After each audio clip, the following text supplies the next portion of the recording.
You're listening to The Gary Harris Show on Tide 100.9 in Tuscaloosa. Spread.com for more local news, sports, and weather coverage all throughout the day. It's absolutely free. Don Hartley, Town Square Media, Tuscaloosa. The Gary Harris Show. UCM hosts Tider Insider TV, Crimson Tide Kickoff, play-by-play for Alabama sports, and sports director for WVUA 23. It's time for the Gary Harris Show on your home for Alabama sports. Tide 100.9 and streaming on the Tide 100.9 app. All right, here we go. Welcome into the Gary Harris Show for this Thursday, September 26, 2024. I'm your host, Gary Harris. I got my main man, Chase Brumfeld, right there, as I like to say, on the other side of the glass. Manny the controls, taking your phone calls on the Pinnacle Park at North River Hotline at 205-342-9994. Hey, you want to hear my 1970s DJ voice real quick, Chase? Come on now. You missed that era, obviously. But I don't know, you know when FM radio first boomed in the 70s,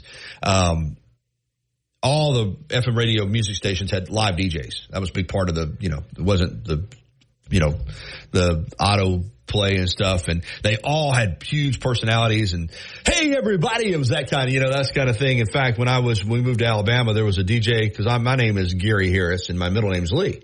So it's Gary Lee Harris is my full name. And there was a DJ at Q104 in Gadsden named Gary Lee Love in your nighttime. Hey, everybody, it's Gary Lee Love in your nighttime. And I used to love listening to FM DJs, man.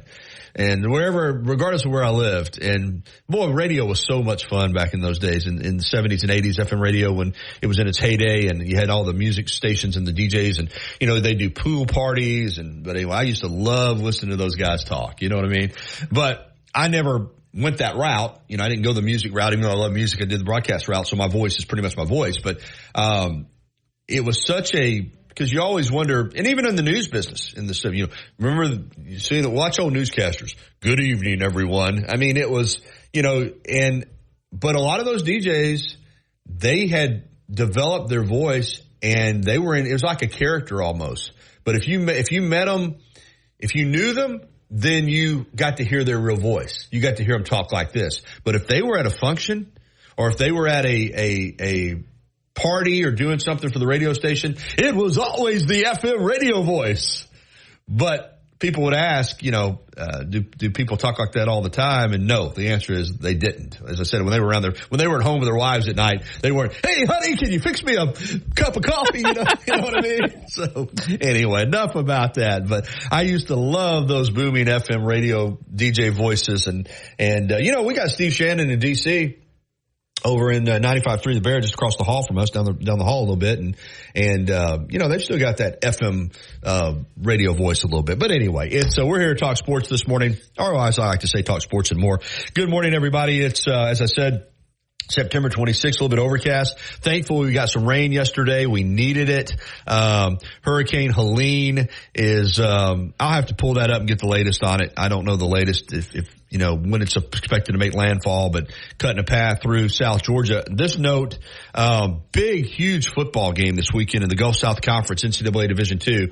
Unbeaten West Alabama and unbeaten Valdosta State. UWA 17th in the country. I think Valdosta State is 3rd. They were scheduled to play in Valdosta on Saturday. That game has been canceled, not postponed, but canceled. I may try to get Coach on from down West Alabama tomorrow, because if it's canceled, what's so disappointing about that is we're talking about, again, 2 unbeaten football teams that are nationally ranked.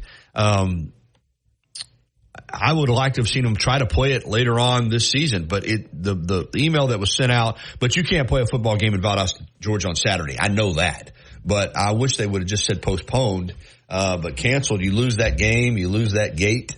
You lose that opportunity for a big win for both those teams. So, but it's going to cut through Tallahassee and Valdosta. Chase, have you pulled it up? What's the latest on when Helene's supposed to make landfall? It's kind of vague. It's kind of been the same thing it was yesterday. It says it's going to clear up a lot by the weekend, like where we are, but it's not saying so much like on the other states. So I'm going to keep looking for you real fast. Yeah, let me see if I can find something, because I'm just curious now, because this morning I had to get up and on Thursday I do that show out of Memphis, so I hadn't really had a chance. I should have got it when I first got up this morning and checked the tracker. But let's see, what the latest is here. Here's Tallahassee Democrat with live updates. Expected to make Florida landfall. So let me just go ahead and give a quick hurricane update. Hurricane Helene is closing in on Florida with expected landfall in the Big Bend area Thursday. So Helene is expected to slam into Florida as a massive Category 4 hurricane with winds up to 132 miles per hour. That's according to the National Hurricane Center. So they're bracing there in Florida for it, and it looks like it's going to be sometime today. And then it's going to, all right, here we go. Landfall is expected sometime around midnight Thursday. So late tonight.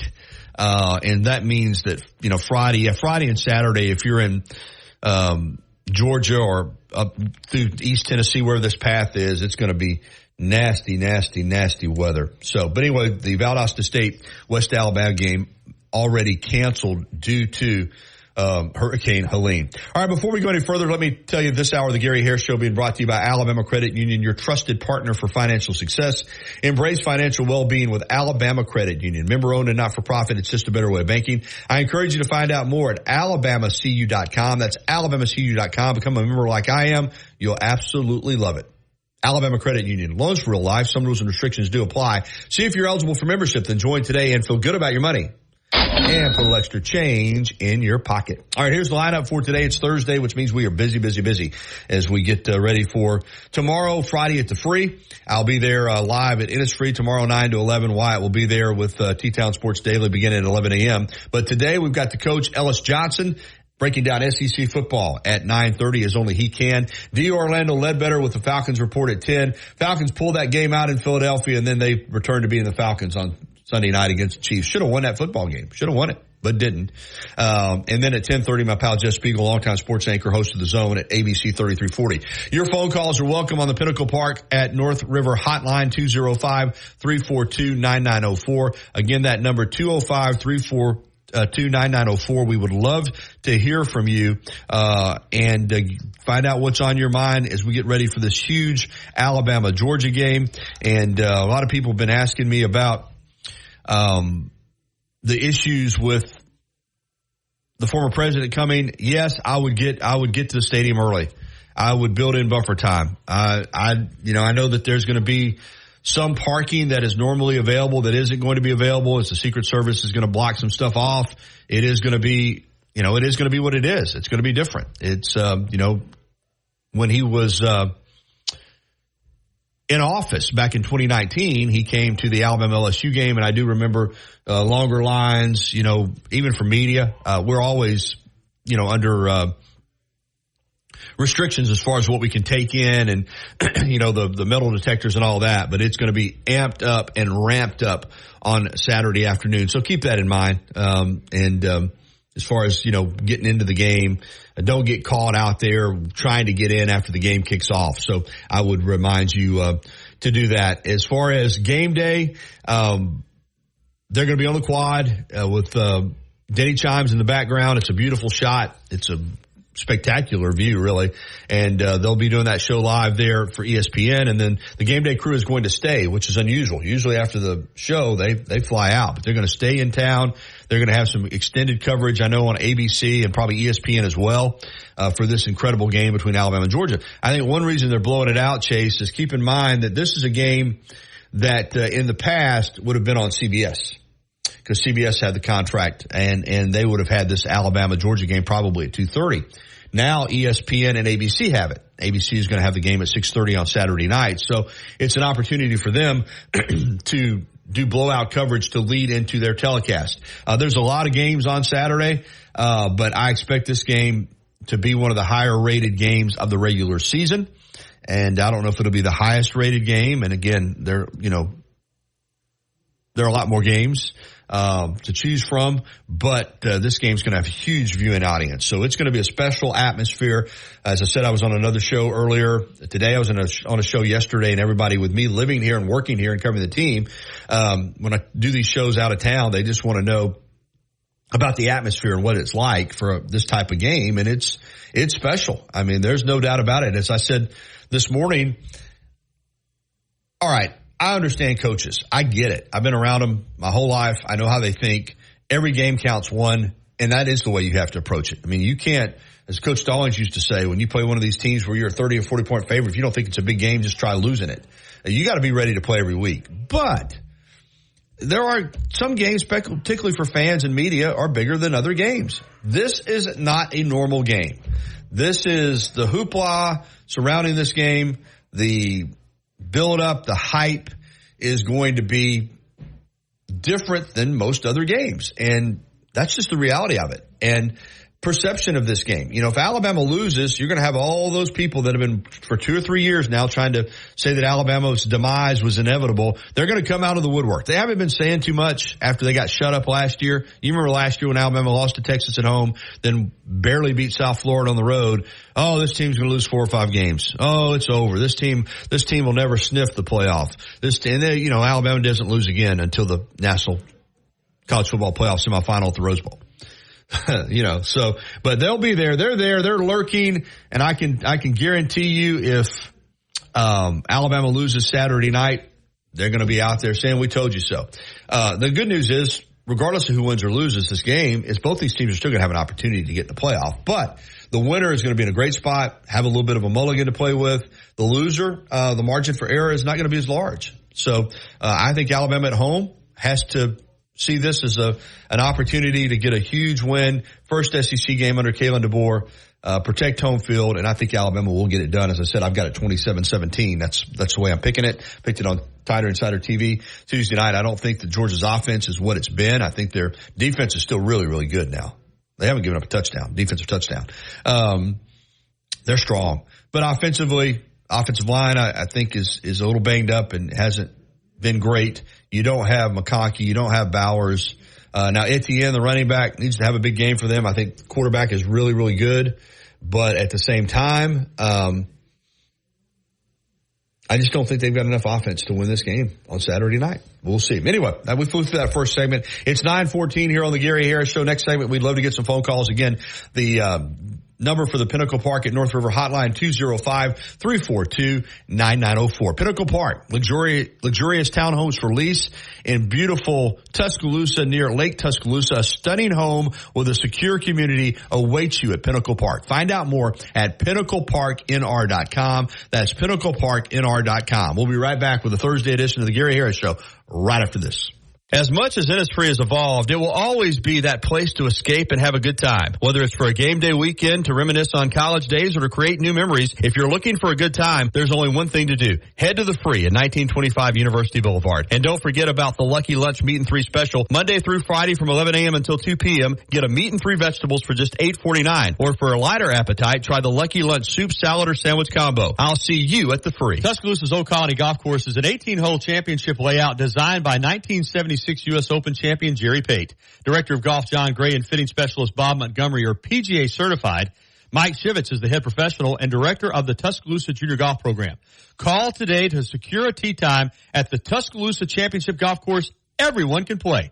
205-562-3201. Old Colony is operated by Para. Life doesn't wait for when your finances are in perfect order. It just happens. But no matter what surprises come your way, Alabama Credit Union will be here to help make it affordable with great personal loans, mortgages, and auto loans. They offer an easy application process and fast decisions so you can stay focused on feeling good about whatever life brings your way. Alabama Credit Union will be here to help make it affordable with great personal loans, mortgages, and auto loans. Alabama Credit Union, loans for real life. Visit alabamacu.com to learn more. Some rules and restrictions apply. See if you're eligible for membership. Then join today and feel good about your money. Since 2011, Billy's Sports Grill, located on Main Avenue in historic downtown Northport, has been serving their legendary signature chicken sandwich, award-winning wings, and handcrafted cocktails.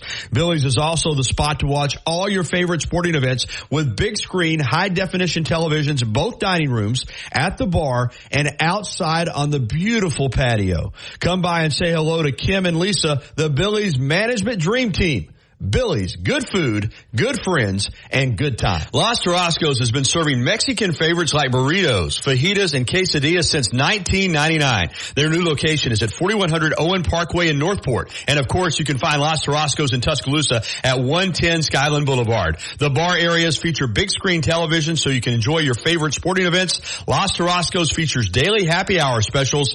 And for the best Mexican cuisine in West Alabama, remember, the name is Los Tarascos, with locations in Tuscaloosa and Northport. If you haven't already, you've got to try Tuscaloosa's unique breakfast, brunch, and lunch concept. Brick and Spoon, downtown Tuscaloosa, Timerson Square. It's fresh food with a Cajun flair featuring a full bar with build-your-own Bloody Marys and mimosas. Open daily, 7 a.m. until 2 p.m. Available for after hours of See if it makes sense for your business. Go to townsquarelocal.com for a free demo of the Townsquare Business Management Platform. Visit townsquarelocal.com. That's townsquarelocal.com.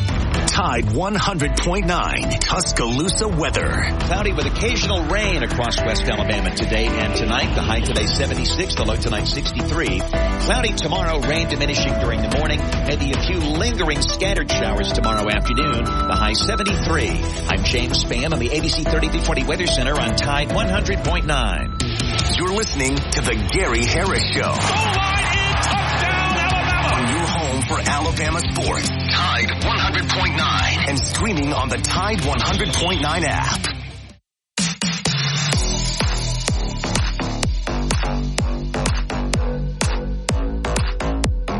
Welcome back into the Gary Harris Show here on Tide 100.9 FM at 12:30 a.m. WTBC. Don't forget to download the Tide 109 app, or you can also listen on the live stream at Tide109.com. And remember, our podcast center is always available at Tide109.com. Listen to individual interviews from our show or the entire first and second hours. And also our show is podcast wherever you get your podcast at, Spotify, wherever that may be. So glad to be a part of that. All right, phone lines are open, 205-342-9904 if you want to give us a ring.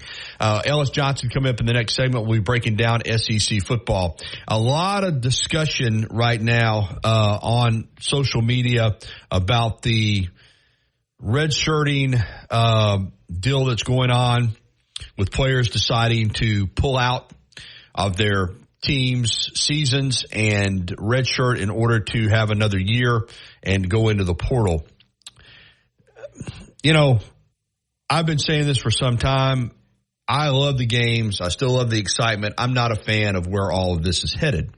And I've got a couple of tweets that I grabbed to have here for the show. Chris Lowe, a very respected writer for ESPN.com, tweeted this out yesterday. I love college football. I hate where we are in the sport, that people on all sides of this mess allowed it to get here. No rules, no leadership, no enforcement, no willingness of the parties to listen to each other, no uniformity, no common sense. They're already employees.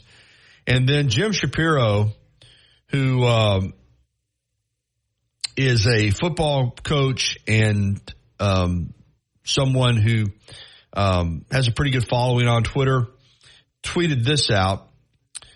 And I don't totally agree with this, but I think it's not far off.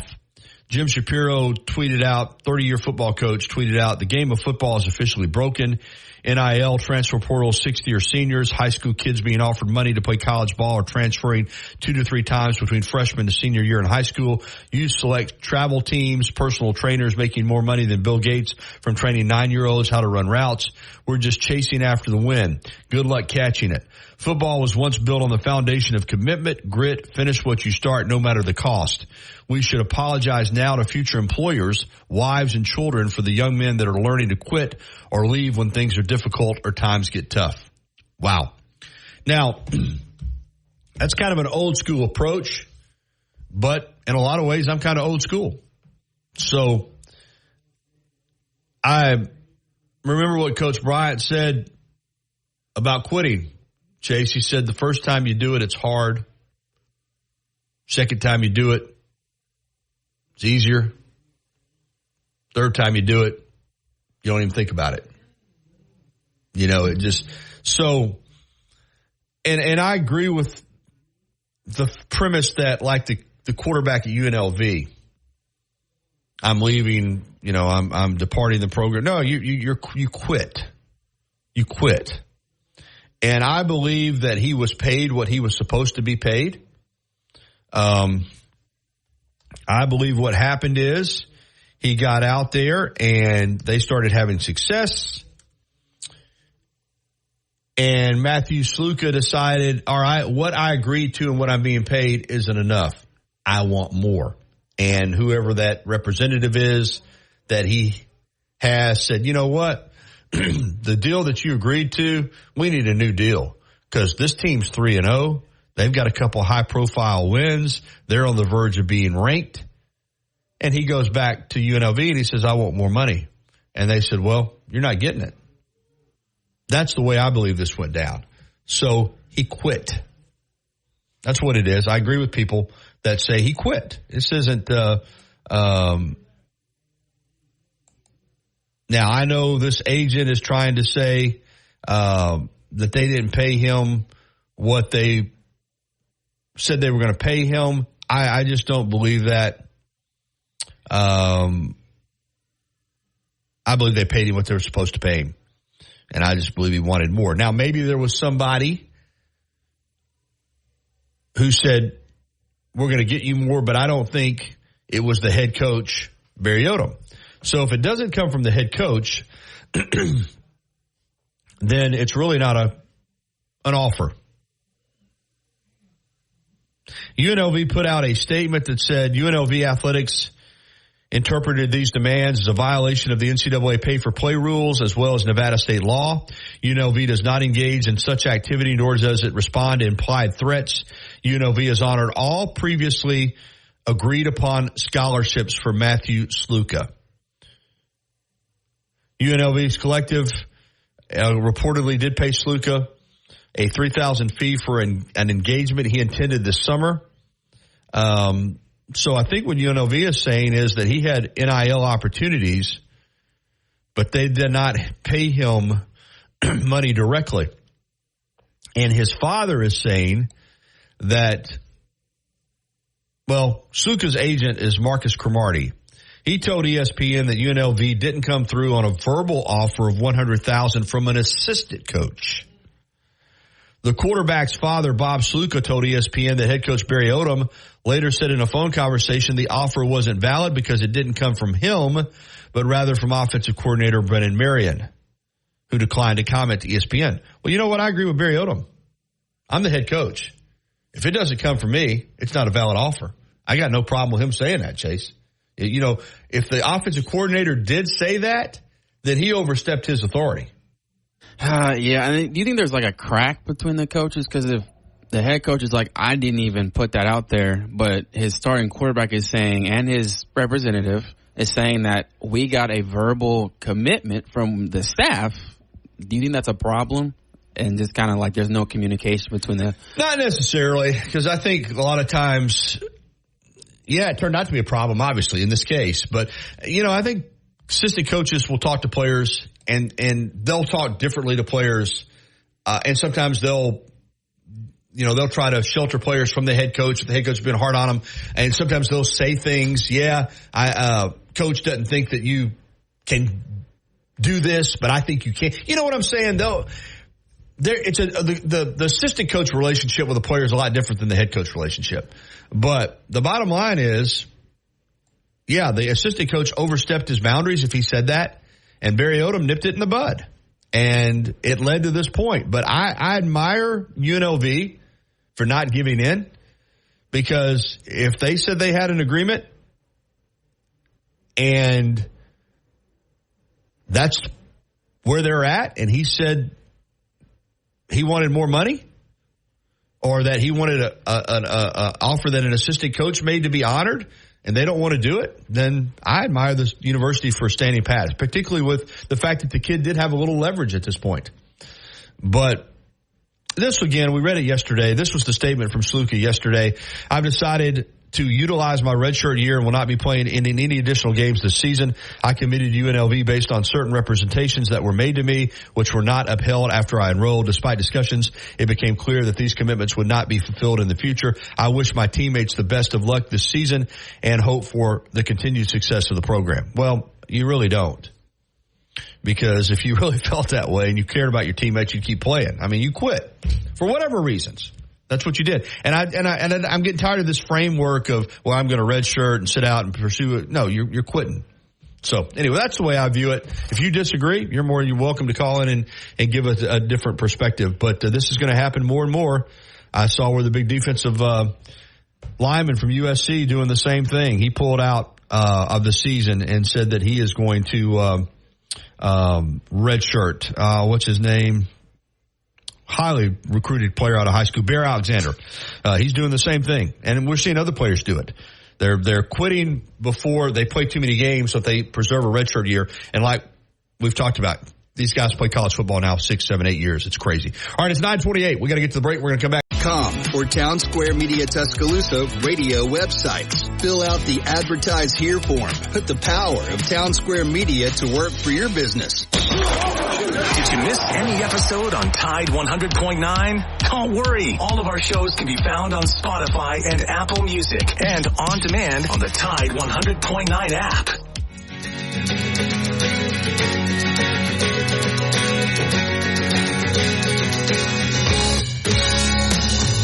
9:31. It's time for the coach, Ellis Johnson, to break down SEC football. And Lord knows we got a lot to break down. Good morning, Coach. How are you? Good morning, Gary. A lot to cover, a lot to get to, but we always like kind of look back a little bit as well to this past weekend. And, you know, the big game was Tennessee and Oklahoma, and Tennessee went in there and got it done 25-15. Tennessee's defense seems to be really stout. Offensively, they were good. They weren't nearly as explosive as they've been, but Oklahoma's got a good defense. What did you see from the Volunteers in that game, and did you see enough that you think they're a national championship contender? Well, as many of these predictions as I screw up, I was kind of on top of that. You were. Its story wasn't going to be Tennessee's offense and all that hype and everything. It's Tennessee's defense, and Oklahoma just couldn't muster up hardly anything. For them, they've got a concern about their quarterback, who they really was somebody highly rated, and they thought they really could build around. And it may have just been one day, but boy, he just had a terrible day. Tennessee, on the other hand, they weren't flashy, but they got enough done on offense to get it done. And I just think going forward, their capability to score and their defense playing as well as they're playing, I think they're going to be right in the middle of the thing. In my opinion, they may be the second best team to Texas right now in the conference. Vanderbilt, 2-2, but, you know, feel like they should be 4-0, and lost to Georgia State on the final seconds, and then went to Missouri and could have won that football game. If you're a Vanderbilt fan, you're probably saying should have won that football game. Is that more about what Vanderbilt did and maybe better than we thought, or is Missouri not what a lot of people think they are? Because they were at home, it was their SEC opener, and boy, they were very fortunate to get out of there with an overtime win. Yeah, I didn't get to see a lot of this one live, and I was flipping back and forth. But just reviewing the game, you look at the stat sheet, and you think Missouri probably beat them by 14 points. They just couldn't make field goals. But I do think that Vanderbilt let one slip away right toward the end of the game, and then overtime. They had a couple of chances, I think, to win that ball game. The thing that I guess stood out to me more than anything is how well their quarterback played against a really solid defense. Talking about Vanderbilt's quarterback. He really did do some great things and gave him a chance to win that ball game. And on the other hand, I didn't think Brady Cook, he didn't have terrible statistics, but I didn't think he played nearly as well as he has played. One of your old schools, Mississippi State, man, they don't, there's no way around it. They look rough, Ellis, and they got to go to Texas Saturday. But a Florida team that had been struggling came in there and hung 45 on them. There's a video that's making the rounds. And I got to be around Coleman Hudson a little bit when he was here at Alabama. He's a defensive coordinator, but there's a video. Of course, it's one play, and this guy could have lined up wrong, but Florida's got a power formation to the right, and Mississippi State has all their defensive linemen on the other side of the center. I mean, it's basically a stand-up outside edge rusher guy gets the entire right side of the, and that, of course, people are picking that apart. But Mississippi State defensively just looks awful right now. Coach, are you surprised by what you've seen from them? Yeah, I actually worked with Coleman, 2 years there at Carolina. I was an analyst. And he actually was our special teams coordinator at the time, but did an unbelievable job coaching linebackers with Coach Muschamp. He knows defense. He can coach. He's certainly not him. I guess it's just the fact of putting in a new scheme first year. Somebody busted a call or something. It could be the linebacker said it the wrong way, and some guys said no, and they're all trying to get straightened out or what. But a little bit late in the season to have those things going on. So on the plus side for Florida, I mean, both quarterbacks statistically played very well, and that's been their dilemma is how we're going to get through this quarterback situation. And both of them played very well. So that's a positive. And I don't know. I hope this is something good for Florida and not the fact. But I have to agree with you. Right now, Mississippi State is just not a good football team. Let's get to Auburn and Arkansas because, boy, I tell you, when coaches start playing the woulda, coulda, shoulda game, I always think that's dangerous. And then particularly when they say, no offense, they're about to offend somebody. First of all, before we get to what Freeze has said since the game, let's get to the game. I mean, I get it. I mean, if you're an Auburn coach, you move the football, you did some good things, but my gosh, the first rule coaches tell you is you can't turn the football over. And Auburn's turning it over at a clip that right now, if they continue to do it, they're going to have a hard time beating anybody. So you can say all you want about we're better and we, beat them 9 times if we played them 9 more times, but you got to beat them when you play them, right, Coach? And Arkansas found a way to win that game on the road, and Auburn is just not taking care of the football. That's no other way around it. Yeah, I'd tell you, it seemed to me that he was puzzled as much as he is frustrated. And if this was happening in his first season, you're trying to put things in, you're trying to get things straight, you're trying to change what was in the past, et cetera. But right now, they just can't seem to find the right combination. And as you said, they beat them in almost every category. You look down and they beat them in almost statistical category, but they turned the ball over 5 times. And I don't feel like the offensive line has not been great, but a lot of the interceptions in these turnovers are not because of protection. Maybe somebody's busting a route or not running it properly. But maybe not be all the quarterback's fault, but they've tried 2 different guys, and they've been mixed results with 2 different guys. And I really do. I think he looks extremely puzzled right now, as much as he does frustrated. But going forward, I think they got a chance to still come out with a decent season. One thing I always look at, Gary, in statistics is scoring defense, because on the college level, I think it tells you about the overall performance of the team. Offense, defense, special teams, how it's fitting together. And with the number of turnovers they've had, not only in that game, but this year, and they're still sitting up at 34 in the nation and scoring against points. And I just think they got a chance to come out, but boy, they're going to have a struggle to get 6 games in a bowl game. All right. After the game on Monday in his press conference, he lamented Coach Freeze did about how they should have won the Cal game and the Arkansas game. Then that night on his coach's show, he just came out and said it. I want to get your thought as a coach. Listen, like you said, he's frustrated, and he's probably not wrong. I mean, I think, I still think Auburn, in my opinion, has a more talented football team than Arkansas, and probably should have won that game at Jordan-Hare, but they didn't. And when you come out and say, I love Coach Pittman, I hope they win the rest of their games, but if we play them 9 more times, we beat them 9 more times. and he also said, the same thing with Cal. That's a little bit. I know you're trying to show your fan base that you are flabbergasted, and you got a football team that's better than the results. But I thought that was pretty disrespectful toward Arkansas. That's the way I took it. What'd you make of those comments? Well, I think he probably thought it was taken that way too, and that's why he interjected the little comment.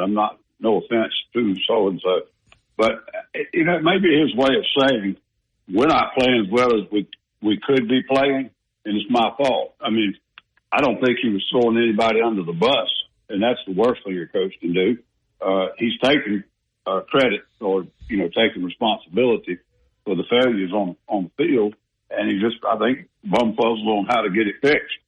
So, those things don't bother me quite as much. And I mean, he probably talks to him on the phone every other week. They probably have a great relationship like most all coaches in these conferences do. So it didn't bother me that much. What really concerns me, and I don't know him extremely well, but you see a person who is sort of got a lack of answers. I mean, he's done it before, and he knows how to get it done. And it seems right now he's puzzled that he's pushed all the buttons and something's not clicking. And that is a frustrating feeling with coaches, and especially when you don't know if you've got the players' attention. All right, well, let's look ahead, and we'll stay with Auburn since we're on that. We don't know. We're not sure who they're going to start at quarterback. Oklahoma comes in. Oklahoma's made a quarterback switch already, away from Jackson Arnold, the ballyhooed freshman, to another guy who hadn't played a lot, but so they're switching quarterbacks. We don't know who Auburn's going to play at quarterback. Both these teams, I agree with you on Auburn's defense, and I think Oklahoma's got a really good defense. How do you see this one Saturday afternoon playing out down at Jordan-Hare? Well, I think it's going to come down to which quarterbacks can take care of the football. And I wouldn't look for any section stats and outstanding performances. It may happen, but right now they're both just trying to get somebody that can come in and take care of the football and help the football team win. Defensively, I do think Oklahoma's playing a little bit better than Auburn. I think they may have a little bit better talent overall on defense than Auburn. Having to come into Auburn, you could look at this one, Gary, and say, boy, this is a bad time for Oklahoma to have to go to Auburn. Or you could look at it and say it's a bad time for Auburn to have to contend with Oklahoma. This is a hard one to predict, but right now Oklahoma's playing better football than Auburn is. They just ran into a Tennessee team and a Tennessee defense that their quarterback, just couldn't handle. When you look at what's on the line for Auburn, because obviously they're in the state, so focus a little more on them than we do Oklahoma. At home, you had 5 straight home games to start the season. And a lot of people thought they'd be 4-0 going into this one and probably be 5-0. And if you don't win, you're suddenly 2-3, 0-2 in the SEC, and now in October you got to go on the road in the SEC without a home game in the month of October. As you said, the path to 6 wins is going to be tough. If they don't win, talking about Auburn on Saturday, could you see this thing just coming apart? I don't think it'll come apart. I think they do have the danger of not getting in a bowl game. And if that happens, you got to wonder if it has an effect on recruiting. As long as they hold on to their recruiting class and they keep moving forward, I think they'll be okay. But it is a very surprising thing to be in this situation. And I think the Cal loss is the one they're scratching their head over. And they're not a terrible football team, but they're not a good enough football team to come in and beat you on your home field. And I don't know if they've ever shaped it. That thing may be hanging on them. And the old saying, don't let one loss affect another game. And I think right now they haven't really shaken that. All right, let's get to some other games. We're going to say Bama, Georgia for last, but Kentucky at Ole Miss is an interesting game. Ole Miss, man, has just looked dynamic on really both sides of the ball. And of course, they've hung a lot of points on some inferior teams, but Kentucky, we know what they did against Georgia. We know defensively, they've got some players. Offensively, they seem to still be trying to figure it out a little bit, but do you think they can come into Vaught-Hemingway on Saturday morning and give Ole Miss a game? They're certainly capable. And I think everybody's looking at, what they did to Georgia. But I'm going to say this. I think Georgia is a really, really good football team, but I don't think they're close to what they were for the last 2 years on offense. They don't have the playmakers and the weapons, especially at the receiver positions when they lost Brock Bauer and McConkey and those guys. Those guys are tremendous playmakers, and there's a little bit of that missing right now. Still got a heck of a quarterback, got a good offensive line, but it's a little more blue-collar right now. Ole Miss can explode. I saw some of the speed even at South Carolina give Kentucky problems. I think Ole Miss will probably win this ball game by, double digits. Arkansas and A&M play at AT&T Stadium in Arlington. Both these teams have some momentum. Sam Pittman, I think it's safe to say that, this year, he went into this year coaching for his job, and that was a huge win for him at Auburn. Can they keep that going against A&M? I don't see the consistency right now, Gary. Now, they can, but I don't see the consistency. Offensively, they're putting up huge numbers, but at times they're putting their defense in a bad position. And then defensively, they've been off and on. They're not very, very highly ranked at all. They mustered up a really good performance against Auburn. But I don't know if they're ready to make that step. And I really think it's kind of an interesting one to try to pick, because I think both of these teams have come off of bad seasons and are trying to get the thing back. One's a new coach. One's a coach who's resurrected with a couple of staff changes, identical records.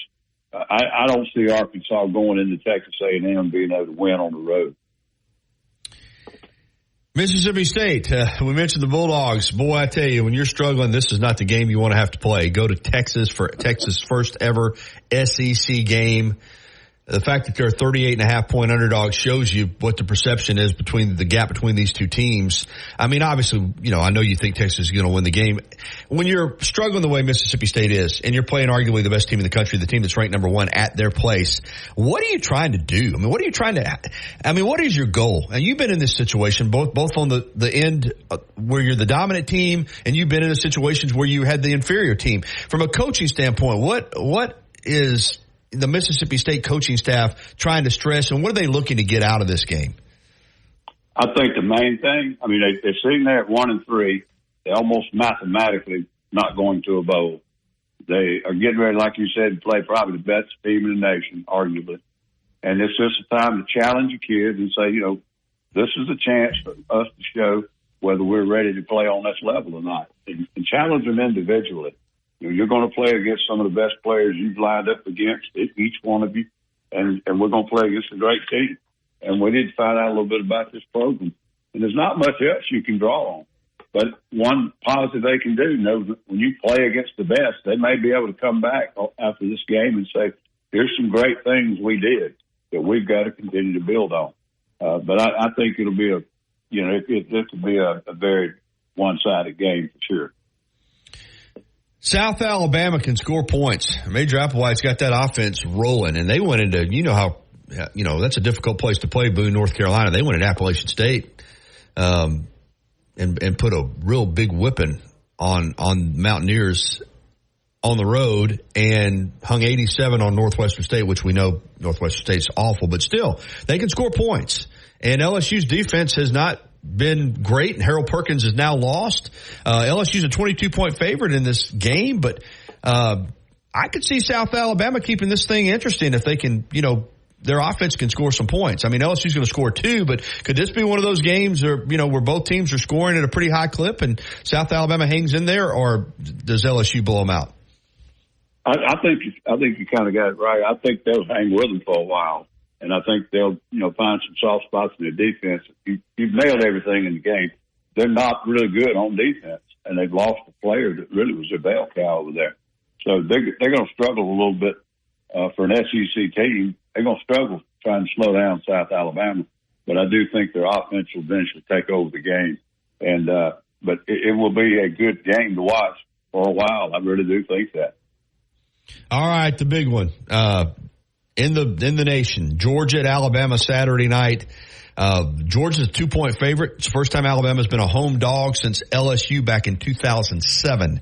That's 90 straight games. Alabama's been favored at home, but they're not favored in this one. Although I think since that Georgia-Kentucky game and Alabama's performance at Wisconsin, I think a lot of people are leaning more toward Alabama. If you back in the summer, you could hardly find anybody that was picking Alabama to win this game. But I think it's going to be a heck of a football game. Two great teams, two great programs, a lot on the line. How do you see this matchup? I think Alabama is right now overall a better football team. I do think Georgia's been a little more consistent, and Alabama has had a few times, even during this season, where they've shot themselves in the foot with some bad plays. But if they take care of the football, and that's an if, because Georgia's good at, on defense, maybe take the ball from them. But if they take care of the football, I think Alabama will win the football game. But being at home is not going to hurt. It'll help a little bit unless Georgia can get the crowd out of it real early. But I just think Alabama right now is a very underrated team. I don't know that they're playing in every phase as well as they can play each play, but they're getting close to that now. And unless they can just completely rattle Milroe, I think Alabama will win the game. This is a big game in terms of perception, in terms of rankings, but it's not like it would have been last year. now we have the 12-team expanded playoff. The loser of this game is still going to have every opportunity to play themselves into the college football playoff. But the winner, Ellis, I hate to use the term mulligan because that's not accurate. Buffer, maybe. The winner, is in a really good position, obviously, to get to Atlanta and go forward. But the loser the season won't be over. And when you have a game like this and you lose a game like this, and this is another coaching point I want you to, what's the message going forward after a game if you're not on the successful end of it? How do you get you guys to really stay focused after they lose a mega game like this?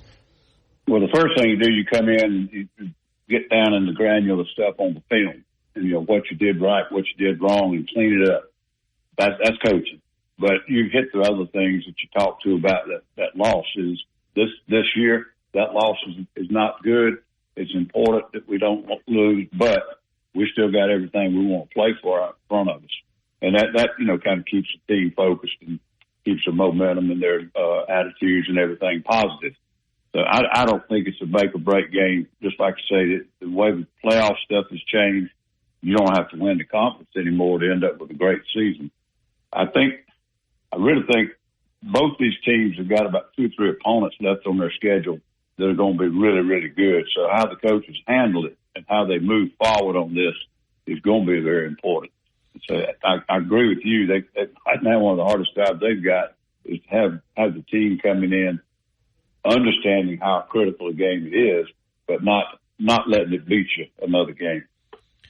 Kirby's 1-5 against Alabama. Of course, that one win was for the national championship. This is Kalen DeBoer's first SEC game. It's his first game as Alabama head coach against Georgia. Which coach has the most pressure in this game? I don't know how I could define that. Mm-hmm. I think both of them have a little pressure on them. Kirby, everybody's expecting them to win. They're favored. They've been winning. Everybody's putting them as national champions every year in the polls before the preseason. So, then Kalen's got to fill Saban's shoes. He's got to beat Georgia, et cetera. I just think the biggest thing is they got to focus on having their team ready to play and just let them play. But I don't really see the pressure on the coaches being a big factor in that game.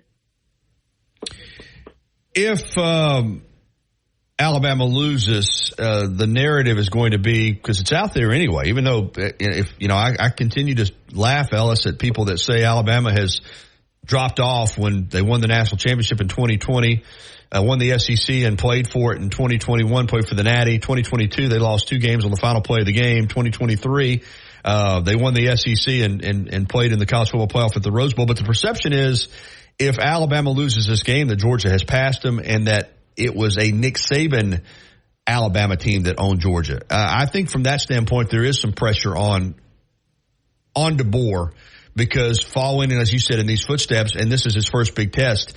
If Alabama loses this game, how do you think the media and the fan bases are going to view Kalen DeBoer? Well, they'll bring up all those things you just did, and the way you quiet that down is you finish the season and on a positive way, maybe meet them down the road and beat them. I think that right now, Alabama is playing as well as they were at this time last year when they were playing with Nick Saban. And I think that if they just go out and play as well as they can play, they beat Georgia at home. If that doesn't happen, I think it will be the first major test that DeBoer's got. That can he handle this environment? That we call Alabama environment. The pressure and the media and the fan base and the expectations. So this is going to be the first time he's going to deal with that, whichever way. If they win, and then everybody's going to expect them to run the table now, and they lose one down the road, everybody's going to start up again. That's the nature of coaching at Alabama. Well, it's going to be a fun weekend, Coach. We appreciate your insight as always. Well, finally getting some SEC versus SEC games, that really determine things. So it's getting more exciting. Yes, sir. We got it. Thank you, Coach. Thank you, Gary. All right, 9:53. We'll take a timeout and come back and wrap up this first hour right after this on Tide 100.9 FM and 1230 AM WTBC. Weekday mornings at 6 a.m. The Martin Houston Show. Join the Martin Houston Show with Martin and Xavier, powered by Box Eye Care, for a free-for-all Friday edition of the program. We will be taking your score predictions on the Alabama Legacy Collection score prediction contest, with the tiebreaker being UGA's total yards. We'll also continue our breakdown of the keys to victory for the... Visit your local Total Wireless store today. Total Wireless, we're totally with you. Actual speeds may vary by location. For data management practices, see TotalWireless.com. Covering University of Alabama sports, as well as the national and local scene as well. The Gary Harris Show, only on Tide 100.9 and streaming on the Tide 100.9 app. I-56, we're going to squeeze Cowboy in here to close out this first hour of What's Up, Cowboy? How you doing, Gary? Doing great. Did you hear me talking about that's a shame that UWA at Valdosta State got canceled? Are you kidding me? No, I mean, they have to. Oh, yeah. They can't play Valdosta. Valdosta's going to get hammered. They can't play. But what disappointed me was that they're not – it was the email and I called the sports information director at West Alabama, and he said, yeah, canceled. I mean, I thought they would postpone it and try to maybe play it because I know UWA's final game's like November 9th, and I don't think the playoffs start until like 2 weeks after that. I thought, because this is number 4 versus number 17. These are number 3 versus number 17, 2 unbeaten teams. You know what I mean?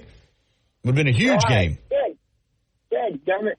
Well, number 3 would be Valdosta. Yeah, Valdosta's 3, UWA 17. Yeah. But they're both undefeated, both 4-0. And I'm happy for West Alabama. They're having a good season. Hopefully everybody in West Alabama is rocking their house and getting behind them. That's great for true college football right there. Absolutely. I'm happy for them. Absolutely. I went to that national championship game they had in 1971 at Legion Field. My dad took me. I didn't realize I remember going. Mickey Andrews was the coach. Yep. Excellent football coach. Yeah, great football coach. Hard nosed. Hey, right quick, if I know Southern Miss has been struggling. I was just talking to a friend of mine thinking about this, and I've already got a coach for him. I think, I hate to say that, but if he got let go at Florida, I think he could resurrect his career going to Southern Miss. He won at Louisiana University of Louisiana Lafayette. Billy Napier, that'd be a good spot for him. Yeah, we'll see what happens with Will Hall. I'll say this. I think right now, infrastructure-wise and program-wise, Louisiana's a lot better program than Southern Mississippi. What's happened? Really? Yeah, well, what's happened? I'm going to have to wrap it. Cowboy, you're welcome to call back after we do Orlando Ledbetter, because I had to hit the top of the hour break. But what's happened at USM is they're just so far behind the 8 ball financially. You're talking about in that state with Southern Miss and Ole Miss and Mississippi State, they're always playing second fiddle. They don't have the resources of the SEC. They always did more with less, but it's caught up with them, man. And they just, that program financially is in tough shape. And I think Louisiana's a little bit better situation, but you never know. If it doesn't work out, he's going to have plenty of money. He can probably coach wherever he wants. Hey, buddy, got to hit the top of the hour break. But like I said, after Orlando, I'll have another phone call segment coming up. Call back if you want to, and we'll finish this discussion. Look forward to hearing Orlando, hear about the Falcons. Me too. They got a big game Sunday. Yeah, they do. All right, buddy. All right, that's going to wrap it up for hour number 1. It's been brought to you by Alabama Credit Union. We're going to lead off hour number 2 with D. Orlando Ledbetter, the Falcons Report. Plus, Jeff Spiegel, more of your phone calls coming up in the second hour of the Gary Harris Show. WTBC Tuscaloosa and W265CG Tuscaloosa, a Town Square media station. Tide 100.9 and streaming on the Tide 100.9 app. From the Fox Sports Studios in Los Angeles, here's Nick Cope. Former NBA MVP Derrick Rose announced his retirement today after 16 seasons. In baseball, the Dodgers are now a win away from clinching the NL West after edging the Padres 4-3. Yankees are still a win away from clinching the AL East as they lost to the Orioles 9-7. Aaron Judge did hit his 57th home run of the year. In the NL wildcard race, Diamondbacks beat the Giants 8-2. Arizona now tied with the Mets for the second wild card, a game up on the Braves. The AL wild card race is unchanged with the Tigers, Royals, Twins, and Mariners all posting wins. Detroit and KC are tied for the second wild card, 2 games up on Minnesota and 2.5 games up on Seattle. Needed, our inpatient cancer care unit is right next door to DCH Regional Medical Center. Learn more at dchsystem.com/cancer.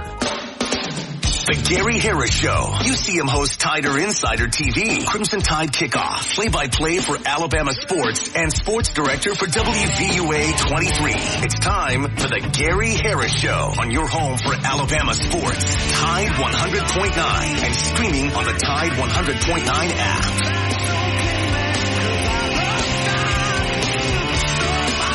Good morning, everybody. Welcome into the second hour of the Gary Harris Show here on Tide 100.9 FM and 1230 AM WTBC. Gary Harris, Chase Brumfeld, and my pleasure as always to be joined by D. Orlando Ledbetter, Falcons beat writer for the Atlanta Journal-Constitution, AJC.com. Always an adventure covering the Falcons, and through 3 games, we've seen a little bit of everything, and they got a huge game coming up this Sunday at home against the Saints. Good morning, Orlando. How are you? Hey, I'm doing great, Gary. Thanks for having me today. My pleasure. All right, let's kind of look at these first 3 games. I mean, it's just Falcons football. And, you know, they win the road game at Philadelphia on a Monday night. And that, if you look at it, it probably was the one game that, I mean, they shouldn't have won it, and they did. And you could argue that they flat out, play a little bit better. They beat the Steelers, who didn't score a touchdown, kicked 6 field goals. And then I definitely let one get away against the Chiefs. But this is what you deal with the Falcons. They're 1-2, a road win and 2 home losses. What do you make of it so far? Yeah, a little disjointed on offense. The defense has played exceptionally well through the first 3 games. They've been on the field a lot, though, Gary. They've had 12 series of 10 plays or more. Gave up scores on 9 of those, but most of them were field goals. So, playing like that, you're going to be able to stay in the game. They clearly are not together offensively. They're still finding themselves. They're finding their identity. Mooney's coming along. Drake London's coming along. The running game was there early, but we saw the Chiefs take it away. And, they hit Kyle Pitts over the top. So you're seeing bits and pieces of it, Gary, but not a lot of continuity and a lot of consistency on the offensive side of the ball, which, we projected anyway because they didn't bother to practice in the exhibition season. Yeah, like a lot of teams. And another thing that a lot of teams are doing is using this analytics stuff I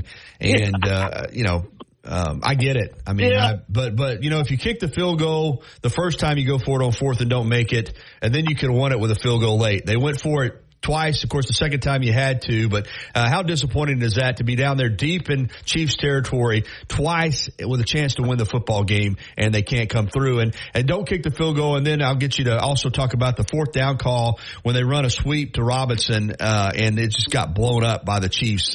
It just disappointing because they could have won that football game. What did you think of the decision-making process down the stretch? Yeah, non-traditional. I'm a traditionalist, so I take the points down 5. It's real simple. Me too. We don't need to overcomplicate this with the analytics guy justifying his job. I think his name is Danny Lesko. He gave us his name, so I'm going to keep Danny away from me in the 4th quarter when I got a 5-point lead. And then you come down, defense gets a stop. They would have been further out at the 30. Maybe Mahomes gets a couple first downs and ends the game. But if not, you stop them and you get the ball back, you got a chance. Cohen had made a 54-yarder already. So just bad, new age football is what I'm calling it. It's the Madden era football. It's like, hey, I go for it on Madden all the time, we're not going to let him off the hook on that. We saw Dan Campbell cost his team a trip to the Super Bowl doing this nonsense. So let's get back to playing football, and hopefully Raheem will do that next time he's in that situation. And as far as the go ahead, I'm sorry. Go ahead. Yeah, and I'm just going to jump onto the running play because we put the film on that. I'm okay. It's an off-tackle run. It's supposed to be either a 27 or 26 is going to the right, or a 30 or a 25 going to the left. The hole is there. the lead blocker doesn't go to the hole to hit the linebacker. He goes out to hit the safety, like the second guy on the line, and double teams him with Dwelly, which gives the opening hole for Bodner to just shoot through and drop the running back. So the fullback didn't do his job on that play. It's simple football, first to show or helmet on helmet. You know, you just get a hat on a hat. And he got two hats on the guy when they only needed one, and that left a free runner to the ball, which is what they call a blown assignment. So I don't mind the sweep or the off-tackle play, because I'm not running straight ahead of Chris Jones. But I understand that there was a blown assignment by your running back, who you have trying to play fullback, by the way, Tyler Algier. He's not a fullback. But so he probably doesn't know how to look up the linebacker as a lead blocker. And it showed, and it cost you a game maybe. All right, through 3 games, and I'm with you on all your analysis so far. This is a pretty good football team. I mean, they won at Philadelphia. They played 2 good teams at home, 2 unbeaten teams, and, we're in position to have a chance to win both those games. But they are 1-2, and now they start division play in a gigantic game, rivalry game. You got to go to New Orleans later in the season, obviously. So how critical is it the Falcons win this game against a Saints team that was rolling, but then suddenly they got shut down Sunday by the Eagles defense, the same Eagles team that the Falcons beat in Philly. So how big is this game for the Falcons on Sunday against the Saints? That's absolutely huge. Running back Bijan called the next couple of must-win games if they're going to be who they think they are in the NFC South. They got to beat the Saints, and they got the Bucs coming in on Thursday for Thursday night next week. So they're looking at this like, hey, yeah, we went up against the champs. The teams that they play were 8-1, and now they showed pretty good against them. Now it's time to put together a whole game and beat somebody and beat your rival and beat the guys who ran up the score on you last year. Do you like the Falcons here? Yes, I do, because all those things are at home. They finally got a home field advantage. The folks are waving their white surrender flags. The Saints looked very mediocre last week against the Eagles. They were able to shut them down. But yeah, those first 2 games are pretty dynamic, beating up on the Panthers and the Cowboys, who are 2 teams that have some problems. But the Falcons went toe-to-toe and pulled it out against the Eagles. The Saints went toe-to-toe and gave up the late touchdown, the 61-yard crossing route on Goddard, where the defenders ran into each other and so forth. And, the Falcons got to figure out how to get the ball to Kyle Pitts in this one, much like the Eagles got the ball to Dallas Goedert. You're on it today. You are really hitting some key points. It is also critical when you look at the schedule for the Falcons to have 4 of their first 5 games at home and to have 2 of those division games. I think you're not trying to be hyperbole here. It's if they lose to the Saints and Tampa Bay both at home and start out 1-4, knowing you got to go to their place later in the year, the season could be derailed before it gets started. I mean, that's just the way this thing is set up, right? Yeah, no doubt. We see Dallas in that same spot. If they lose tonight, somehow, the Giants did beat the Browns. That's a big one. And then, I think the Bengals got Carolina. No, they got the Bucs. The Bengals are in that same spot. If they go down to 0-4, it's pretty much done for them. So, yeah, early season football is very important. You don't want to get into that deep hole that you got to dig out of. Let's go around the league a little bit because let's talk about quarterbacks because we're seeing the trend here. I mean, Bryce Young, number 1 overall, already benched his second year. Of course, Andy Dalton came in and lit it up. But when a guy's drafted high, he's got talent. Or he wouldn't be drafted that high. We're seeing now, because quarterbacks are rushed to play so quickly, sometimes before they're ready, that there is a chance, even after you've been kicked to the waste bin, to revive your career. You look at Baker Mayfield in Tampa. You look at Darnold in Minnesota, getting an opportunity due to injury, but nonetheless, you see this with other quarterbacks. It's such a weird position because you got to have a good quarterback to play in the NFL. But guys get pushed up sometimes before they're ready. Then they get given up on. Then they have a chance somewhere down the line. I think we're going to see more of this, don't you? And hopefully we'll see it with Bryce Young. But you're going to see guys that probably played before they were ready, that didn't get the results, that get kicked to the curb and have a chance somewhere to revive their career. Yeah, I think that's the new trend, and it kind of started with Matt Ryan here in Atlanta when, he came in, started as a rookie, could read defenses right away, went 11-0, went straight to the playoffs, turned the franchise around. So now everybody thinks they can do that. They have some good old veteran coaches on that staff, and I talked to Coach Smith this week, who he likes the Falcons. He was there for the game on Sunday, Arthur Blank's thing, but Mike Mularkey, Terry Rabisky, those guys played power football and had Matt throw off of that. They leaned on the running game. So we'll see that. That might help some of the young quarterbacks. But Jaden Daniels just made some big throws. I thought he was the best quarterback in this group, and it looks like that's the case out here early. Drake May got some mop-up duty. Caleb's in a bad situation up there. That's a defensive staff that know what they're doing offensively. So that's going to be one to watch. Here in Atlanta, they're doing the Green Bay, bring them along slow thing, and we'll see how Michael Penix does. Bo Nix got him a win last week. So, yeah, I think, you're going to see guys get resurrected. You're going to see guys make it. You're going to see some take a little bit longer to develop. That's just the new state of the quarterback as some of the older guys have retired, Eli, Peyton, Tom Brady, Matt Ryan, all those guys, Cam Newton, all those guys have, left teams, and now you got to find the next generation of quarterback. You mentioned the Cowboys at the Giants tonight in a game. Yeah, I think that's one they better win. It just continues to amaze me to watch this franchise. They're the Cowboys. I mean, it's like the Yankees. It's like the Lakers. I mean, they're the Cowboys, like Alabama football. They're a brand. But the results haven't been there. And I love listening to Jerry Jones. I think he's funny. He loves getting from the mics, but his mismanagement of this team just continues to be obvious every year. Orlando, they talk Super Bowl, and this is a very flawed team. I mean, when other teams in the league can just line up and put a hat on a hat and just run it down your throat, you're going to have a hard time winning consistently to be a Super Bowl contender. Am I right here, or is there something with the Cowboys that we're not seeing? They don't look like defensively they can hold up. Yeah, no doubt. Football-wise, they don't have it together. Marketing-wise and glamour and sizzle-wise, they're everything you want. They're worth a lot of money. Jerry's worth a lot of money, but his football team's bad.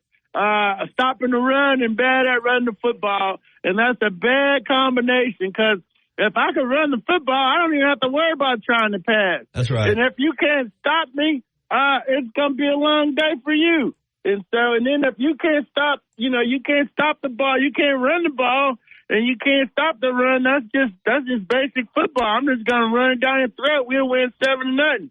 But Will McClay is one of the great football minds in the National Football League. He's I guess, advisor to Jerry. Jerry should probably just let him take it and go sit down in your booth and enjoy your beverages up there and watch the game. Let your football people take it from here. 3-0 teams. The Bills, the Steelers, the Chiefs, and the Seahawks, and the Vikings. 5 teams. Who's the best of the 3-0 teams in your opinion? Yeah, the Bills are legit, and the Chiefs are legit. The other three are, going to have to do a little bit more. But, man, dismantling of the Jaguars by the Bills was something to see. Yeah. That was impressive. And the Chiefs, they don't have it together yet, but that's what they do. They just kind of beat people and keep on moving, and, they'll be right there with Buffalo and maybe Cincinnati at the end. Playing to try to get to another Super Bowl, maybe Baltimore. Doesn't look like the Bengals got it figured out yet. But yeah, those are 2 teams that Pittsburgh's got a great defense, but I don't know if Justin Fields and Arthur Smith are going to be able to keep it going up there.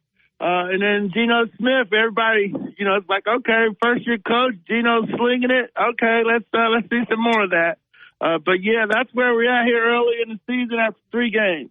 0-3 teams. Obviously, I don't think we're shocked that the Titans are 3-0. Even with the Jaguars, I knew there were questions, but the Bengals 0-3. Are the Bengals done, or can they be one of those rare teams that rebounds from 0-3 and makes the playoffs? Yeah, they got Joe Burrow, so yeah, they can make it back. They can make it back. And my good friend Kelsey Conway is the beat writer up there in Cincinnati at the Enquirer. She was here with us for a while. Former lacrosse legend at the University of Cincinnati, and she noted that the Bengals have missed 10 or more tackles in the first 3 games, and I got to figure they'll get that cleaned up. Coach Lou Ramo will get that cleaned up. But they're, again, one of those teams that doesn't practice tackling, get to the season and say, hey, we're going to tackle now. Yeah. And they're missing tackles. That should have been done in exhibition season. Man, you are right. I'm with you 100%. You play tackle football, you got to practice tackling. You want good quarterback play, you got to let your quarterback play.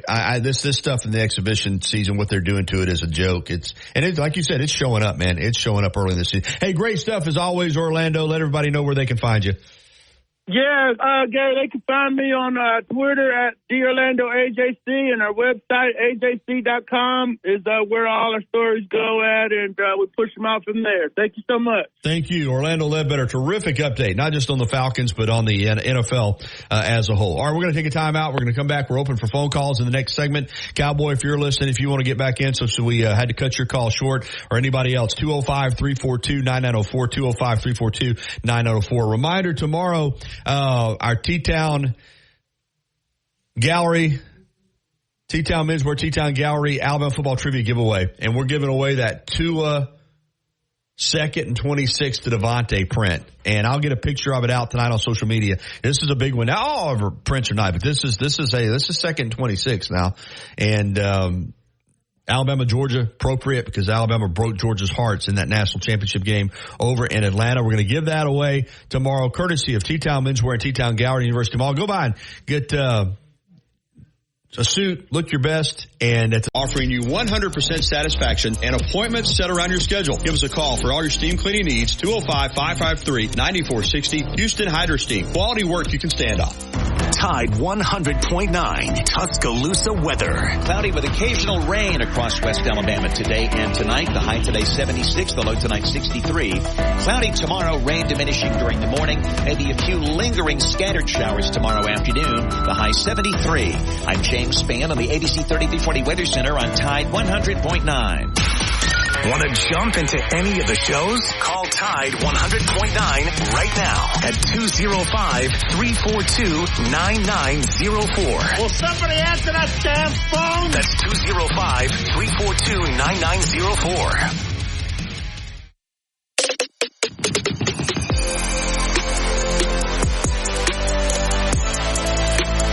All right, 10:23. Welcome back into the Gary Harris Show. We're going to jump out on the Pinnacle Park at North River Hotline, 205-342-9904, and that's where we find Franny. Hey, Franny, what's going on, man? Hey, how you doing? I haven't talked to you in a while. Yeah, it has been a while. Too long. Yeah. As you know, I'm a Bills fan, so I'm enjoying this year so far. We know Kansas City's the best team, but we may actually be the second. Legitimately. Well, listen, it's the problem for the Bills, obviously, is the playoff hump. I would say right now, based on 3 weeks of what I've seen, I would say the Bills are the best team in the National Football League right now. Now, you got to do it in the postseason, but I'm just saying through 3 weeks, from what I've seen, the Buffalo Bills have been the most dominant team in the NFL. And I'm going to tell you this, Orlando didn't necessarily agree. The second most dominant team I've seen so far are the Minnesota Vikings. Now, I don't know if they can continue to play at that clip with Sam Darnold, but I would put the Bills at the top. I would put the Chiefs probably third right now. I mean, give Chiefs credit. They're 3-0. That's what champions do. But a play here or there, they could be 0-3, man. All 3 of those games that they won, they could have lost. Now, they didn't, but the Bills have just curb-stomped everybody they've played, man. I mean, they are... And here's the thing about Minnesota. They beat San Francisco when everybody thought San Francisco was just going to steamroll everybody. That's right. and they beat Houston, who a lot of people thought was going to do the same thing, and that didn't go that way. So now, if they beat Green Bay, I know Green Bay doesn't have Jordan Love, or at least he's not going to be 100% if he does play. Then you have to really look at them and go, wow. You sure do. Because if they beat Green Bay, that's a rivalry game. That's a big division game. But yeah, so far the Vikings have been, I've been amazed by them, but the Bills have absolutely mudholed everybody they've played. When you've played 3 games and you've got a plus 64 in the point differential, you've outscored your combined opponents 112-48. Listen, and I'm not a Bills fan. I know you are. I used to be way back in the day when Cornelius Bennett played there. I love the Bills, and I was wanting them to win one of those Super Bowls so bad. And Josh Allen has been a snake bitten a little bit, but as good as Diggs is as a receiver, and he's really good, I think the Bills are better off without him for whatever reason. It just didn't, there was a weird vibe between Allen and Diggs. And I think that team, I think that offense is more in line, and there's more chemistry and camaraderie than when Diggs was there. And I think this Bills offense right now, like I said, I'm blown away by how well they've played. I'm right now, to me, they're the best team in the league through 3 weeks. I'll give you a theory about the Diggs things, if I may. Okay, sure. There was a cloud over them because when Stephon and Josh first became teammates, they were best friends, and I don't know what, but I think that did permeate the locker room. And now that tension is not there, I think pressure's off of Josh because he doesn't have to give stuff on the ball all the time, and now it's just throw the ball to the open receiver. And that sounds simple, but it's not when you're dealing with all different receivers, but it does make it a little easier. I agree. No, I'm with you 100%. I think it's addition by subtraction, and I think this Bills team right now, they look like a force. So we'll see. Again, it's week to week. You know, it's fluid in the National Football League, but I know this, the longer you can keep your record with a 0 next to it, the more margin of error you go. You know, playing 17 games, all 3-0 guarantees you is that you're 3-0. But let's say you can get to, I always like to say these teams, if you get to 6-0, then you got 11 games left. Really, you put yourself in a position where even if you just go 5-6, the rest of the way, you're going to be in the playoffs. So the longer you can keep winning, and these teams that are 0-3 or 1-2, it's like the Bengals. Bengals are a playoff caliber team, but they're 0-3. The longer you have, you go without a win, the harder it is going to be to overcome that deficit. So winning early is important. I don't care what anybody says. Yeah, I'm an Orchard Park native, by the way. Oh, okay. Well, you are Bills, all the way. Yeah. Our next 3 games are at Baltimore, as you know. Yep, big one. Big one. At Houston and at the Jets. Yeah, big. Yeah, listen, I don't think they're going to win at Baltimore. But I think they'll win the other 2. I just don't. I could be wrong. I just think the Ravens are one of those teams now that are 1-2, and they're sitting there saying, you know, we ought to be 3-0. You know, So and at home, I don't think with the Steelers off to a 3-0 start, the Ravens can afford to go 1-3. I think they're going to get that one, but I don't think that's a knock on the Bills being a really good team. I just think that's a tough spot for Buffalo. Now that's just my opinion. Right. Well, now here's the thing: when you play Baltimore, you've either got to tackle Lamar or Derek. That's right. And neither one of those things are going to be easy. Now, Baltimore hasn't figured out their offense yet. No, they haven't. It's still a work in progress. I'm with you there. They started to against Dallas, but Dallas gets run over by everybody. True. So Buffalo's going to have to stop the run in the playoffs, and I know we're not there yet. But Baltimore's going to give them a big dose of what they're going to see down the line. So that's going to be interesting. Well, I love Sunday night football because, so my Saturdays are tied up with college. And even though I like the afternoon games, I like being able to sit back and watch it. And they usually are great games. And this is going to be a great game Sunday night with the Bills and the Ravens. I have no doubt about that. Yeah, now I know you're working, but the Jets game, when we get to there, is a Monday night game. Yeah, Monday night games are not nearly as much fun for me because I'm at the TV station and I watch them. And I'm not a fan. They're doing it again this week either. I'm not a fan of these double Monday night games. I don't like me that. either. It splits your audience. I don't understand. Yeah, one game's enough on Monday, but I am looking forward to Sunday night. I'm going to be sitting back at home after a long week and I love following the NFL as you know, and that Sunday night I'm going to sit down and watch that game and I'm going to enjoy every minute of it. Hey, Franny, I got to hit my break, man. All right. Hey, you got a prediction on Alabama and Georgia? Alabama by a field goal. We'll take it. All right. Thank you, Franny.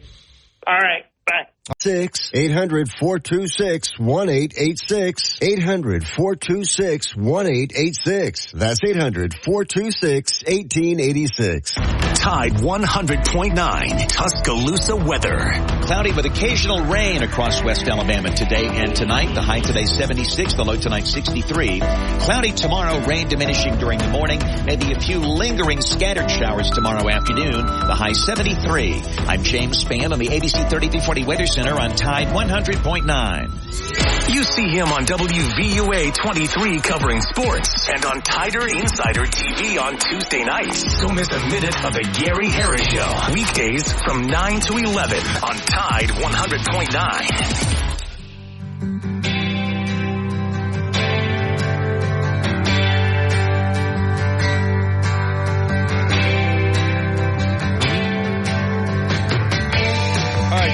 Welcome back into the Gary Harris Show. And it's time for Jeff Spiegel for his weekly segment. Sports anchor ABC 3340 in Birmingham, also host of The Zone on Sunday nights. Jeff, good morning. Good morning, Gary. How you doing? It's almost here.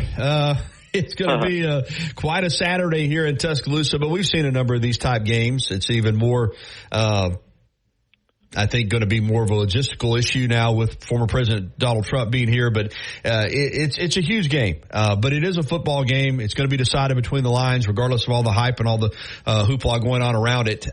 Just your vibe on this game and how you think it's going to play out between Alabama and Georgia on Saturday night at Saban Field inside Bryant-Denny Stadium. Well, I think it's going to be a terrific ball game. I mean, I think look, this is all planned. I mean, they've had a bye week.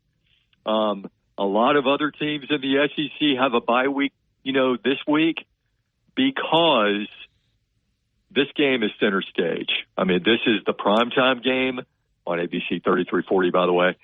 6:30 kids. Absolutely. And this is the Southeastern Conference. I mean, putting the best of the best, on national TV. So, I mean, it's going to be an amazing atmosphere. I think it's going to be an incredible game. I think, obviously in these games where, and listen, the stakes aren't as high as they've been, like in the past Alabama-Georgia matchups where you've had the SEC title on the line, the national championship on the line, and stuff like that. And let's be clear, the loser of this game is not out of the playoff. The loser of this game could very well wind up in the college football playoff with the winner of this game. But I think the thing about this game that is just so compelling to me is the Kalen DeBoer versus Kirby Smart factor. Here's Kalen DeBoer taking over a program following in the footsteps of Nick Saban, a coach that Kirby Smart had a difficult time dealing with, when Saban was at Alabama. I mean, 1-5 in the last, 6 showdowns. And here's a chance. And all the pressure's on Kirby now, whether he wants to admit it or not, to come in here and establish a foothold, in this rivalry and let people know across America that now that Nick Saban's gone, Kirby Smart's in charge now. So all the pressure is on him to come in here and get that done. So that is the most appealing part of this matchup. Forget the Jalen Milroe, Ryan Williams versus the Georgia defense, the great running backs and all that stuff. That's the thing that's most compelling to me about this game. Yeah, well stated. When you look at the matchup, as far as the two football teams are concerned, I think you could argue, Jeff, that Georgia on defense is everything that they've been. I mean, I think they look pretty dominant. Going to get a defensive lineman or two back, it looks like, for this game. They haven't given up a touchdown yet. Offensively, Georgia doesn't appear to be the same team to me. And, you and I have been covering Alabama. We keep hearing how Alabama's not the same team. Well, I don't think this Georgia offense, Carson Beck, we know is a big-time quarterback. I know they're waiting to get Etienne completely involved at the running back. But, there's no Brock Bowers. There's no McConkey. They don't look nearly as explosive to me. Their offensive line has had some issues. Tate Ratledge is going to be out. I think that's for Georgia. Yes, they're still a really, really strong football team, but I don't think offensively they measure up to some of the past Georgia teams. How do you feel about that? Well, I would agree with that, but I would caution people not to look at the Georgia-Kentucky game and form your opinion based simply on that. I think that every year Georgia's had a struggle, on the road. A couple of years ago it was Missouri. Last year it was Auburn. This year it was Kentucky. And so every year they go through something like that. I still think Georgia's got a lot of weapons. So on the other hand, I think Alabama's defense is on point this year. I mean, I think they're playing extremely well, flying around to the football. And I think, I think with Quay Rusal maybe, being out, that definitely, hurts Alabama because he brings a lot of energy, there on the defense. But I still think Alabama defensively has the tools, to shut that Georgia defense down, I think. And then it's all of what Alabama's offense can do, against Georgia's defense. Because, Georgia, as you mentioned, is going to bring, the defensive effort as well. So, it's going to be one of those things. I don't know what the over-under is. I think it's 48 or something like that. It may struggle to get over that because both defenses were so good. Jeff Spiegel with us from ABC 3340, breaking down Alabama and Georgia. All right. You mentioned, do you think Alabama's defense is on point? We think Georgia's offense, and I'm not basing it just on the Kentucky game, just based on what I've seen through 3 games, but I think Alabama's offense is explosive, and I think Georgia's defense is really strong. So let's focus on that matchup. This Alabama offense, which has shown that they can make big plays. Milroe can make plays when everything breaks down, which is really what drives defensive coordinators crazy. And then this Georgia defense, man, can flat shut you down. So how do you see that matchup, Alabama's offense versus the Georgia defense? Well, I think let's go back to that Georgia-Kentucky game. Kentucky ran for, I think, 170 against Georgia. Here's the thing, though. They didn't score any touchdowns. That's right. Yeah, so I mean, it's kind of they bended, but they didn't break, against the Wildcats. So, and I think Alabama's got a chance, to run the football. I think they got the 2 best running backs in the league, without question, in Haynes and Miller, and I think they're going to have to run the football, against Georgia, and I think they're going to have some success there. So to me, that's the key, and it's. Gosh, Gary, I mean, as big as the games are, they all come down to these things. Can you run? Can you stop the run? And then most importantly than all that is, can you win the turnover battle? Can you get a couple of turnovers, that can lead to points? And then don't you turn the ball over, because, Georgia's going to be able to take advantage of that too. So it's going to come down, to those factors, just like it does in just about every game. But in the big games like this, all those things are magnified. So do you have a prediction in this one for us, Jeff? I've been going back and forth all week. I thought Georgia was going to win 24-21. I'm kind of leaning towards Alabama now. I mean, I don't know. I mean, there's something about Kalen DeBoer and this staff that just give me a belief that at home with a big crowd here, that they're going to be able to get it done. So I'm flip-flopping that. I'm going to say Alabama wins at 24-21 now. I've just kind of got a belief that they can get this thing done. Let's move down to Jordan-Hare on Saturday. Auburn, really before we get to Oklahoma, I don't blame Hugh Freeze for being frustrated. They could be 4-0. I mean, they could have beaten Cal. They could have beaten Arkansas. And I'm sure if you're an Auburn supporter, you feel like you should have. But they're not. And they're 2-2 and could be on the verge of going 2-3 and 0-2 in the SEC. And they're turning the ball over at an alarming rate. And he's already playing musical chairs with the quarterbacks. I mean, there's a reason they're 2-2. And it's you can say all you want about we play Arkansas 9 more times, we'd beat them 9 times. Well, you didn't beat them when you played them. And he said the same thing about Cal. We should, this program seems to be a little bit in disarray to me. And I'm on the outside looking in. I wonder what you think. And it seems to start with a head coach who is, playing quarterback roulette and is saying some weird things and is, saying, players, we got to find a quarterback that's not going to throw it to the other guy. We got to have running backs that aren't going to drop the football. It kind of looks like a train wreck from the outside looking in. You follow them a little closer than I do. What do you see from Auburn? Well, I see the same train wreck that you do. And I see a coach who takes a lot of credit when they win, who puts, like Bo Wallace said, kind of throws his players under the bus and coordinators under the bus when they lose. Okay, so that's the negative, and that's what you point to when you say what is going on with this football program. All right, now from a glass half full standpoint, let's look at the positives here. In 2 of those losses, close, winnable games. I mean, you will admit those were winnable games. They turned the ball over a combined 10 times in those games. So of the 14 turnovers that they have committed, so far, in 4 games, 10 of those came in 2 games. So this is a team that has shown explosive ability. They did it against Arkansas. Peyton Thorne with a pop pass to Keandre Lambert-Smith, who, by the way, is having a tremendous start, to the year. The 2-2 start has kind of overshadowed how good he's been. Everybody talked about the freshman receivers, but Lambert-Smith has come in and, he's delivered 12 catches, 388, 5 touchdowns. So this is a team that if they can clean up the turnovers, if they can stop giving away the football, if they can possess the football, because these turnovers came in the red zone, Saturday.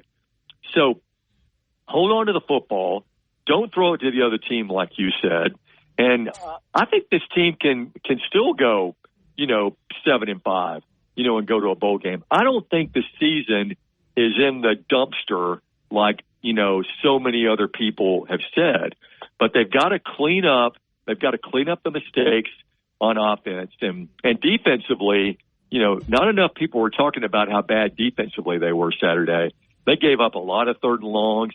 They gave up a 58-yard touchdown pass on like a 3rd and 19 or something like that. There was another 3rd and long where a guy, hits a guy out of bounds, gives an automatic first down, which kept that 15-play drive alive, early in the game. So that was big. So there are a lot of things to clean up, granted. Now, can they clean all that stuff up? If they can, I still think this could be a winning football season. But, so far, it does appear like it's going off the rails. But I think this team, is a lot better off than maybe people are, people are kind of digging the grave and putting them in it before I think it's time to do so.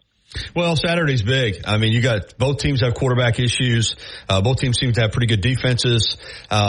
Oklahoma lost their opener at home in the SEC to Tennessee. So, I'm with you. Nothing fixes things like a winning. We know that. But if Auburn loses this game to go to 2-3, 0-2 in the SEC with 5 straight home games, and then you're on the road. You're on the road the entire month of October. Next week it'll be hard to sing this song that they can get it back. So how big is this game for Auburn on Saturday to do what you're talking about doing, which is rebound and put their season back together? Because if they lose this one, Jeff, now it's going to be tough. Well, you're so right, because they got to go to Georgia, and then they've got road trips to Missouri and to Kentucky and all of that. So yeah, they do need to win. And look, I'm over this, narrative that Jordan-Hare is the toughest place to play in America. Yeah, it's tough loud. when they got a good team. That's when it's tough. It's loud. It is, and it can be rattling, to the opposing team. Gary, we saw that in the Iron Bowl last year. How it affected Alabama. Until the 4th and 31, of course. But, they do have to win. This is a must-win game. And we talked about the Arkansas game, I think, last week, being a must-win game in terms of them getting to that winning season that they want to get to. I think it's still salvageable. But they've got to take advantage of this freshman quarterback coming in and quarterbacking the Sooners in a hostile environment, and it is going to be loud, and the teams and the fans are going to get behind them. The fans aren't going to ditch Auburn yet, so they got to take advantage of that and come up with a win, because that's going to be crucial, as you mentioned, heading into a tough road stretch of games. Yeah, indeed. Super analysis, Jeff, and we appreciate you, buddy. Thanks, man. And go ahead and plug I know, of course, you got your sportscast, you got your high school football coverage on Friday night, but I know on the Sunday nights, the Zone is always top notch.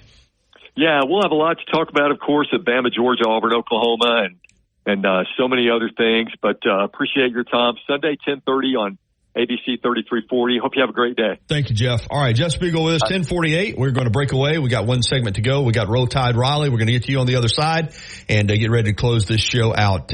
Hey, a reminder that lunch whistle is going to be blowing. It's just right around the corner. And Billy's in beautiful historic downtown Northport, man, is a great place for lunch or dinner. But sitting outside, man, today it's cooler right downtown there in Northport on Main Avenue. Great place. Great menu. Terrific service. Check out Billy's Sports Grill in Northport for lunch. We'll be right back after this.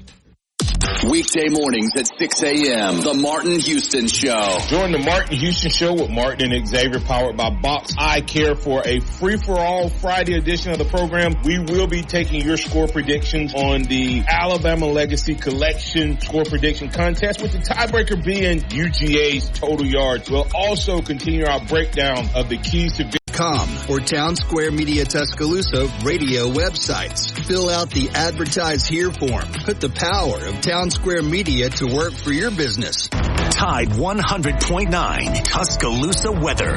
Cloudy with occasional rain across West Alabama today and tonight. The high today 76, the low tonight 63. Cloudy tomorrow, rain diminishing during the morning. Maybe a few lingering scattered showers tomorrow afternoon. The high 73. I'm James Spann on the ABC 3340 Weather Center on Tide 100.9. The best place for your high school football coverage is right here on Tide 100.9 and online on Tide100.9.com.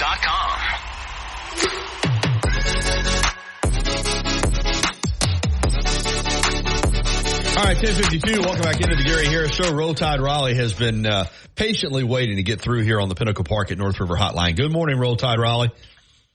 Good morning. How are you, Gary? Doing great, man. Yeah, I'm back over here in Raleigh. I think. Yeah, good. It was good. It was good to see you. US stuff. Mm-hmm. Yeah. And it's free. Yep. Absolutely. You know, and it's free. Yes, sir. I think about this game. There's precedence in this game, Gary, that where I think we could beat them a little easier than what people are thinking. You know, typically 2020 regular season, we beat them pretty good. I was down there in the rain in 2015 in Georgia, and we beat the dog out of them. Mm-hmm. And then, the SEC championship game, we beat them pretty good. I think there's two reasons that this game is not as close as what people think, Gary. One is Kalen DeBoer. Did you see the Chuck Morrell quote about Kalen DeBoer today? I did not see it. Was it on social media, or was it in a story? Yeah, it's on Twitter. It's on Twitter. It's a little blurb. What did Morrell say? And Morrell's his former defense coordinator now, and now he's on the staff. I know he is. Absolutely, yeah. He said people see Kalen DeBoer, and they see how nice he is in an interview, how likable he is, and all this stuff. But what they miss about Kalen DeBoer is he is an elite competitor.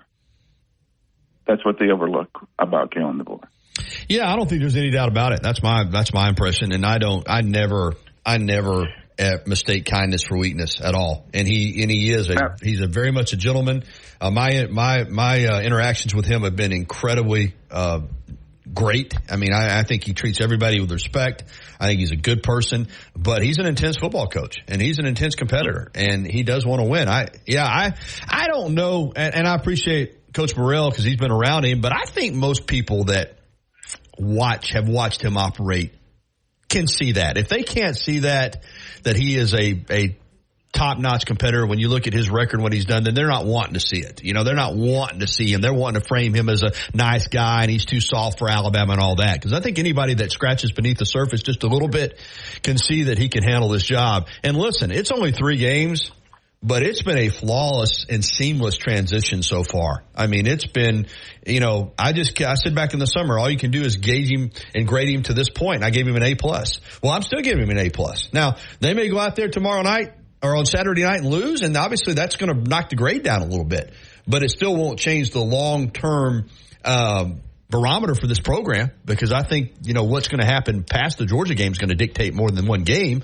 But I think I'm with you. I think they'll be ready to play, and I think they'll win the game on Saturday night. Short term, but even if they don't, I think long term this program's in good hands, and I think he's a perfect guy to follow Nick Saban. You know, I totally agree with you, Gary.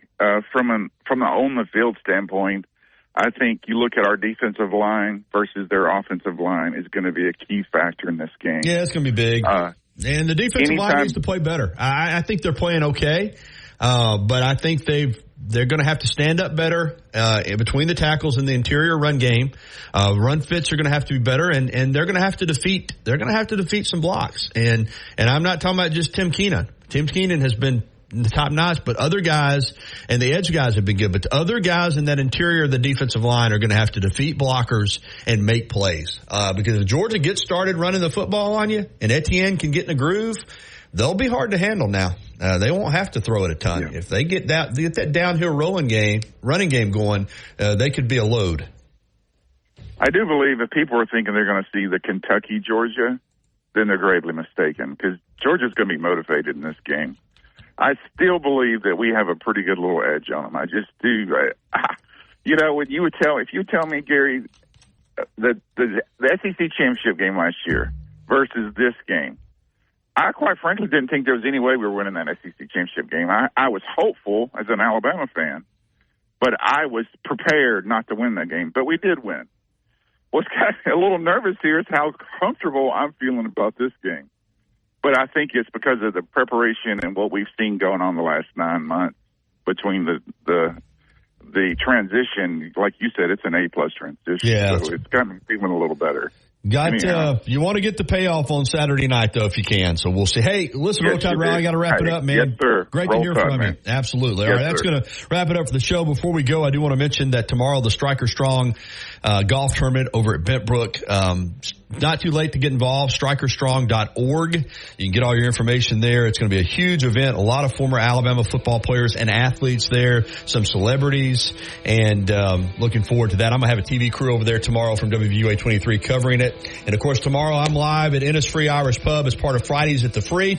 Wyatt and I will be there tomorrow, getting your big football weekend kicked off at 9 a.m. at Innisfree Irish Pub. All right, for Chase Brumfield, I'm Gary Harris. Thanks for listening, everybody. And we'll talk to you again tomorrow morning at 9 a.m. on the TGIF edition of the Gary Harris Show. T-Town Sports Daily is coming up next.